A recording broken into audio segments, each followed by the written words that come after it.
저는 지난 12월에 새로 부임하게 된 이성재 목사입니다. 오늘 여러분과 나누고자 하는 말씀은 골로새서 3장 말씀입니다.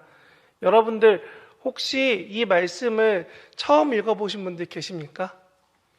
제가 보기에 여기에 저희 증산제일교회 3부에 오실 분들이라면 어느 분들도 이 말씀을 한 번쯤은 통독을 하던 아니면 설교를 듣던 한 번쯤은 들어보셨을 것 같습니다. 그래서 저는 여러분에게 이 말씀을 가지고 조금은 진지하게 여러분과 말씀을 나누려고 합니다. 우리는 지금 옷을 입고 있습니다. 혹시 여기에서 옷을 안 입고 있으면 다들 어떻게 볼까요?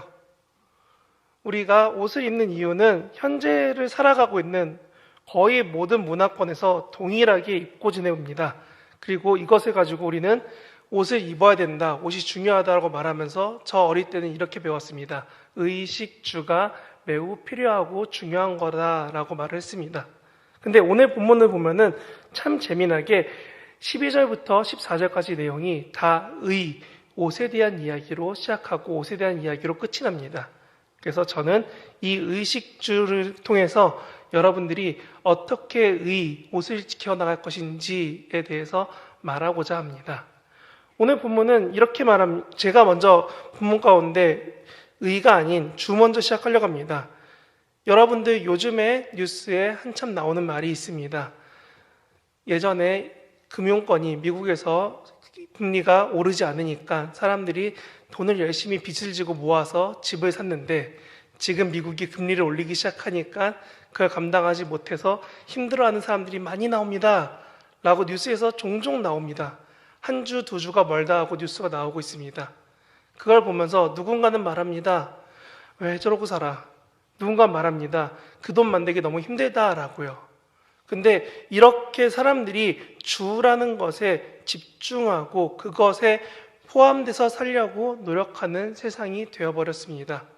어느 순간부터 어디에 나의 집이 있느냐, 내 집이 내가 쉴 수 있는 곳이 아니라 내 집이 얼마나 넓고 얼마나 좋아야지만, 내 집은 무슨 아파트에 어떻게 여러 가지 복리후생적인 요소들이 있어야지만, 아파트 단지 안에 공원이 있어야지만 내 집은 좋은 집이야, 내 집은 넓어야 좋은 집이야, 이렇게 주에 집중하는 세상이 되어버렸습니다.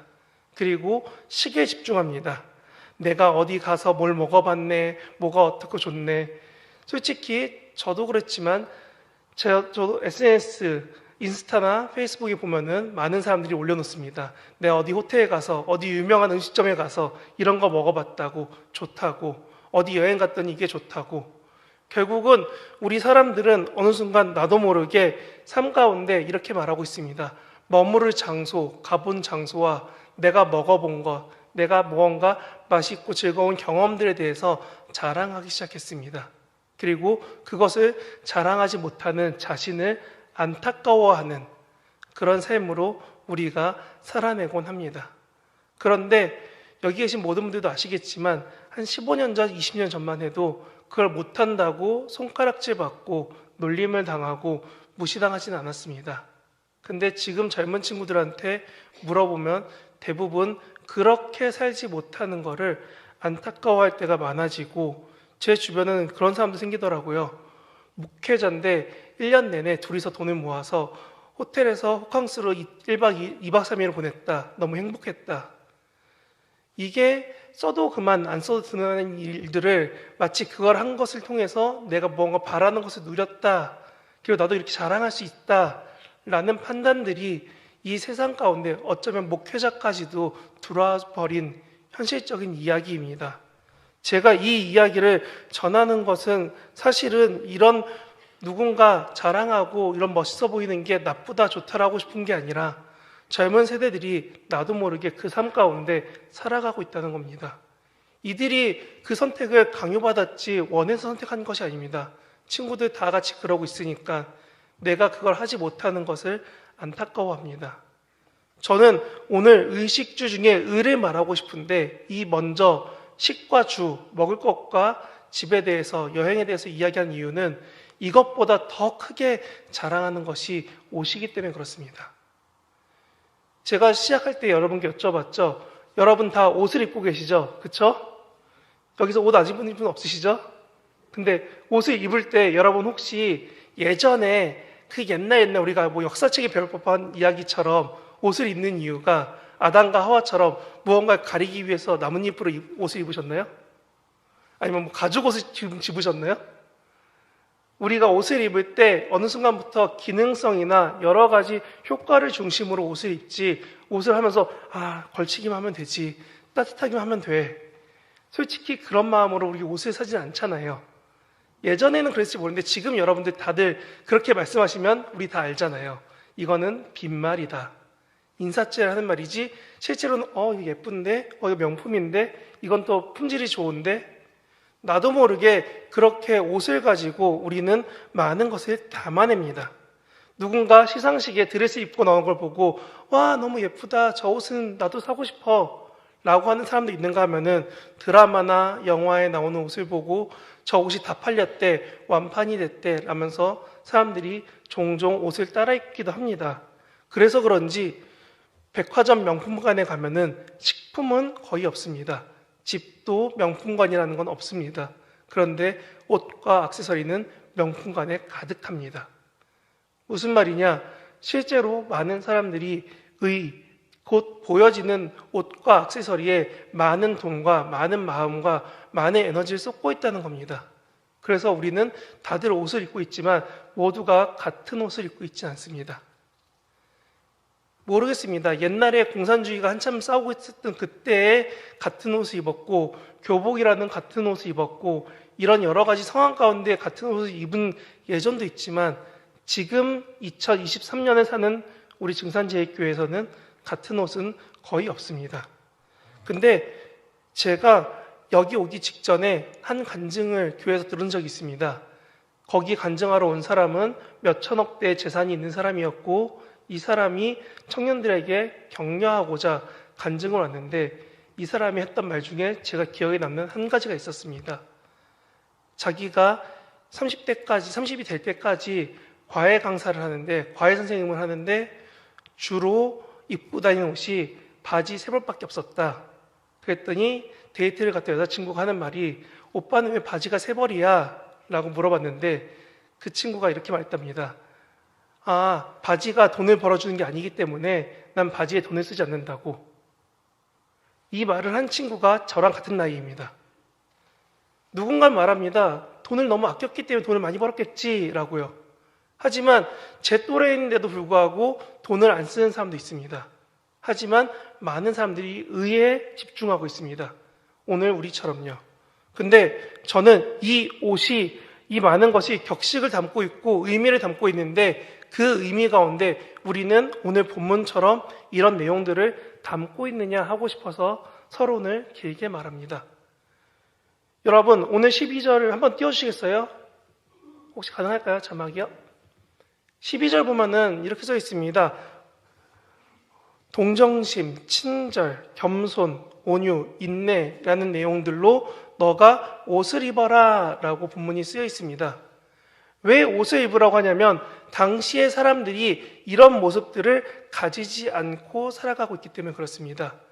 다른 성경에서는 이렇게도 말합니다. 너가 이런 좋은 마음들로 네 마음을 새롭게 채워가라 라고 말이죠. 그러면 저는 여러분에게 이렇게 묻고 싶습니다. 지금 여러분 마음속에 다른 사람을 품어줄 수 있는 동정심이나 긍휼의 자리가 좀 남아 있으십니까? 타인을 보면서 웃음으로 맞이할 수 있는 친절함, 여유로움이 지금 여러분 삶에 교회 왔을 때 지금 있으신가요? 아니면은 내 섬겨오던 습관처럼 혹시 자연스럽게 장착되어 있는 내 행동은 아닌가요? 세상이 뭐라고 해도 주변에서 여러 말로 나를 판단해도 흔들리지 않고 정말 하나님만 바라보며 기도하면서 여러분들 지금 하루하루를 일주일을 살아내십니까? 솔직히 저는 이런 요소들로 마음을 꽉 채워서 살아가는 것 자체가 인내고 연단이고 그렇게 그런 힘든 삶 가운데 하루를 살아가는 게 곧 우리가 하나님 앞에서 이런 마음들로 옷 입는다라는 표현 같습니다. 옷을 입는다는 건 사람들 앞에 그런 모습이 보여진다는 겁니다. 내가 동정심이 있고 친절하고 다른 사람 품어줄 수 있고 다른 사람 사랑할 수 있는 것들이 내 삶에서 묻어나와야 되는데, 나타나야 되는데, 막상 제 옷이 정장이라서 검은색이 있는 것처럼 깔려있는 모습이 아니라 누군가는 습관처럼, 누군가는 억지로, 누군가는 힘겨운데 그 삶을 살아내고 있다는 겁니다. 그래서 12절이 말하는 겁니다. 뭐라고요? 여러분이 그렇게 살아갈 때 여러분의 자욱자욱 그 남겨진 발자국마다 여러분을 보고 사람들이 세상에서 하나님을 알게 됩니다. 저는 여기에 가장 중요한 표현은 한 가지인 것 같습니다. 여러분들 뭘 해도 세상 사람들은 다 압니다. 여러분이 교회 다닌다는 걸요. 작년이 되면은 더 듣지 않을 뿐이지 다 눈치만 봐고 말투만 들어봐도 대화 조금만 해봐도 여러분이 교회 다니는 건 다 알게 됩니다. 그리고 이것은 밑으로 갈수록 나이가 어려질수록 우리 청년분들도 그렇고 더 어린 학생들로 가면은 더 많이 듣게 됩니다. 너 교회 다니잖아 라고 말이죠. 그래서 그런지 저는 여러분에게 이렇게 선한 영향력이 나타났으면 좋겠다라고 말씀드리면서 13절을 한 번 더 말씀드립니다. 여러분 용납해 주십시오. 여러분들 새해가 돼서 여러 가지 결정하시죠? 결단하시죠? 옛 모습처럼 안 살 거라고 올해는 뭐 해봐야지 하고 결단하시죠? 저도 작년까지 열심히 책을 읽고 공부하고 논문 쓰고 그랬더니 운동과 먼 삶을 지냈습니다. 그랬더니 이 증산제일교회 부임을 허락해 주셔서 오자마자 아까 찬양하셨던 노전사님이 저를 만나고 진지하게 그러시더라고요. 목사님, 사역을 위해선 운동하셔야 됩니다. 그럼 저도 이제 자연스럽게 생각을 하죠. 나 전임이고 나도 사역을 더 오랫동안 잘 하려면 운동해야지. 저도 이렇게 결단을 합니다. 근데 이 결단을 하기 위해서는 두 가지가 필요합니다. 저는 이것을 제가 읽었던 책 제목 중 하나인 배제와 포용이라는 단어로 표현하고 싶습니다. 이 책이 철학적인 내용도 많고 수사학적인 내용도 많아서 되게 어렵습니다. 그래서 저도 몇 번 읽었는데 정확하게 다 이해했습니다 라고 말은 못하지만 여기에 이 두 가지 키워드 배제와 포용에 대해서 좀 설명해 드리려고 합니다. 배제, 이 저자가 말하는 배제는 이 지금부터 앞에 있던 모든 얘기를 배제한다라는 의미입니다.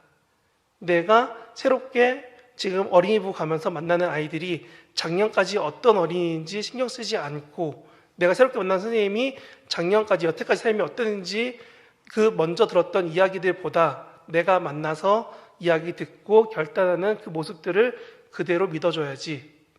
어쩌면 교역자가 할 수 있는 최선의 배제가 그런 모습이 아닐까 생각합니다.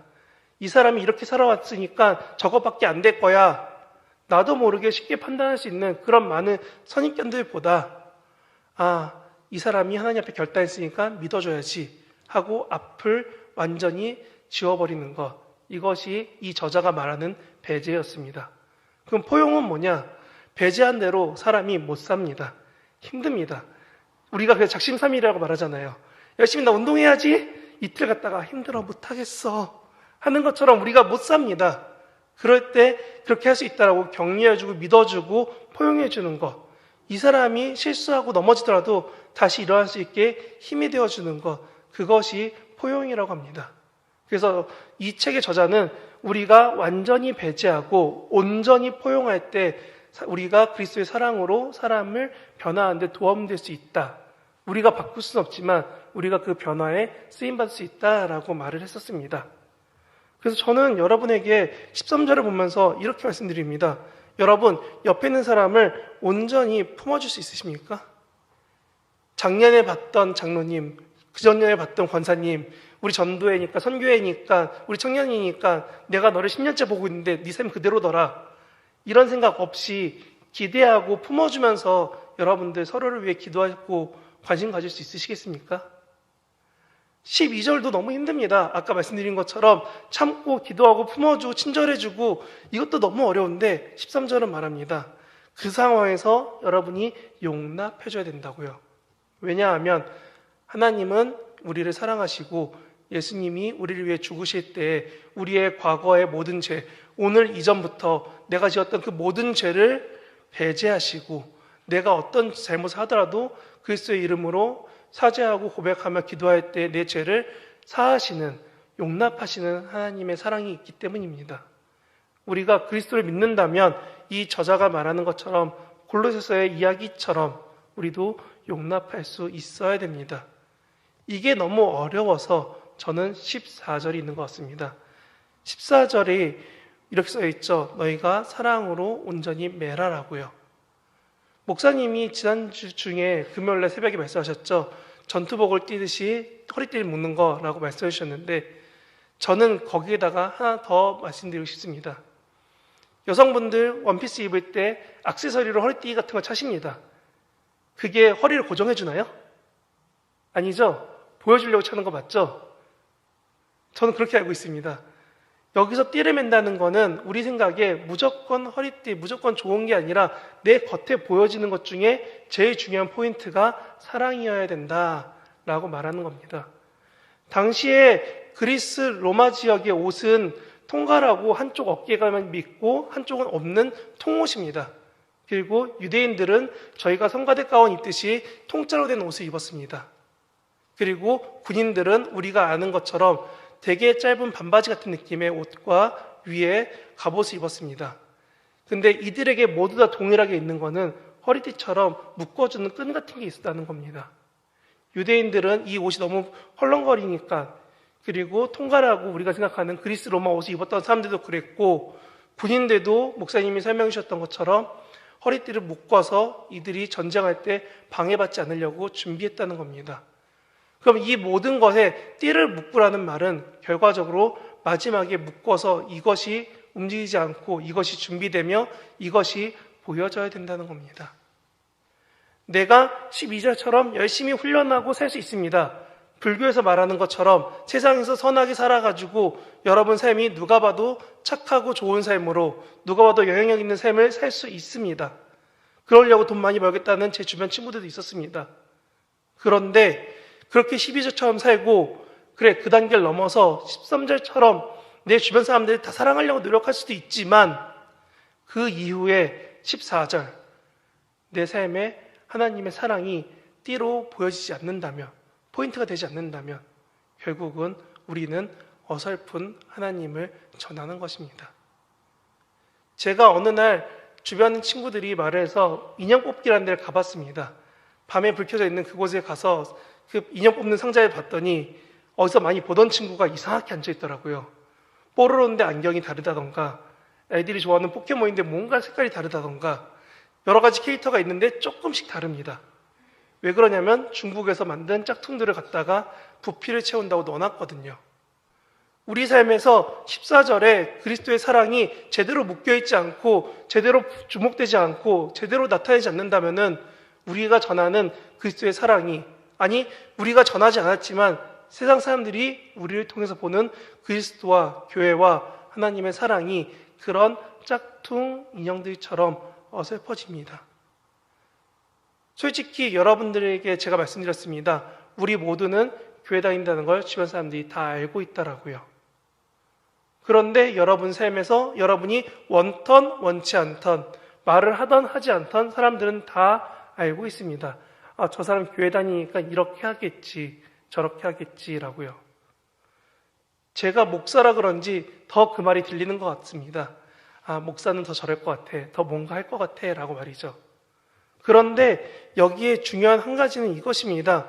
내가 이렇게 하는 삶 가운데 내가 그리스도를 말하지 않아도 세상 사람들은 나를 통해 그리스도를 보고, 내가 그리스도의 사랑을 말해도 세상 사람들은 나를 통해서 그리스도를 봅니다. 여러분이 직장에서, 여러분 청년분들이 학교나 삶의 자리에 만나는 그 많은 자리에서 사람 한 명 한 명을 만날 때마다 그들은 여러분을 통해 교회와 하나님을 알게 됩니다. 그리고 그 삶을 통해서 말할 겁니다. 뭐라고요? 야, 제가 믿는 교회는 안 가는 게 좋을 것 같아. 저 사람 믿는 교회라면 가볼까? 이런저런 긍정적 부정적 이야기를 듣게 됩니다. 그래서 저는 여러분에게 말씀드리고 싶습니다. 여러분이 살 때에, 여러분이 살아갈 때에 제발 14절과 같이 온전히 묶는, 완전히 묶는, 아니 내 삶에서 보여져야 될 그 포인트가 바로 그리스도의 사랑, 아니 하나님이 보이신 사랑이 되길 바랍니다. 제가 넥타이를 매면 넥타이가 잘 보이죠? 우리 삶에서 그리스도를 묶었는데 그리스도가 안 보인다면 어떨까요? 내 삶이 내 욕심이 너무 많아서 혹은 내 삶이 내가 살고 싶은 대로만 살아서 내 삶이 내가 바라는 대로만 해서 하나님이 없다면 과연 세상에 그리스도를 증거하는 우리의 모습일까요? 우리 삶에서 여러 가지 방법으로 말을 조심하고 행동을 조심하고 삶에서 여러 가지 모습을 조심하면서 살아갑니다. 왠지 교회차를 끌고 나가면 옆에 교회라는 이름이 붙어 있으면 과속을 하면 안 될 것 같고 왠지 뭔가 신호위반하면 안 될 것 같고 뭔가 교통법규를 더 잘 지켜야 될 것 같아. 다시 물어볼게요. 여러분 자차로는 그렇게 하면 안 됩니까? 우리 삶에서 그리스도를 위해 살겠다라는 표현과 행동과 삶이 이것을 놓쳐버리는 순간, 아니 이것을 외면하고 당연해지는 순간부터 우리는 그리스도인이 아니라 제가 말했던 어설픈 그리스도의 사랑을 나타내고 있습니다. 여러분, 선물 포장에 끈을 묶어서 예쁘게 아름답게 더 포인트를 줘서 강조하듯이 여러분 삶에 그리스도의 사랑을 북궈낼 수 있기 원합니다. 그렇게 여러 가지 모습으로 선한 모습으로 삶을 채운 여러분의 삶에 다른 사람들까지 품으려고 준비하고 노력한 용납하는 여러분의 삶에 마지막 포인트 그리스도의 사랑이 있으면 좋겠습니다. 하나님이 여러분을 우리 증산자의 교회로 부르셨습니다. 한 몸으로 부르시고 공동체로 부르시고 함께 기도하고 예배하라고 부르십니다. 내가 먼저 그리스도를 나타내고 나와 함께하는 이들이 그리스도를 나타낼 때 우리는 세상 가운데 그리스도를 증거하고 세상에 물들이는 선한 영향력의 삶이 될 것입니다. 여러분, 세상 앞에서 그리고 더 중요한 하나님 앞에서 그리스도의 사랑으로 살아낼 수 있는 저와 여러분 되시길 진심으로 바랍니다.